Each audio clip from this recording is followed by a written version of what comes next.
Hi, Pete Minotti from WLA3D here, and today we're going to talk about what is 3D printing. Now, there are three things you need in order to 3D print something. One, you need a CAD file. Two, you need slicing software. And three, a 3D printer. First, the CAD file. It's the blueprint for the piece that you want to print. Without this file, you're not going to print anything.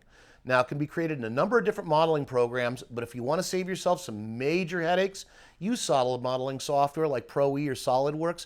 For God's sake, stay away from SketchUp and Rhino. They're not solid modeling software, and printing files in them makes my life miserable. Now, you got the CAD file. You need to convert it into a format the printer understands. This is called slicing software. The more controls your software has, the better the print. I always recommend to spend the money on good slicing software. Once you get your settings dialed in, you won't be sorry. Now, once the file's sliced, you send it to the printer and bang!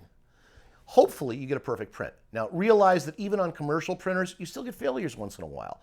However, once you have your machine dialed in, you should be able to just push the proverbial print button and not worry. Now, we get tons of calls from people saying they got a drawing or a photo of something they want printed, and I tell them, we don't have replication machines like in Star Trek. We have to reverse engineer and design the part from scratch, and that can get expensive really fast. So know now that if you need your files done right, get ready to open up your wallet, or spend the next 40 weekends learning CAD. Now, this is just a basic overview. We'll be covering many more topics in the weeks ahead, so stay tuned. I'm Pete Minotti, WLA3D. Drive fast, take chances.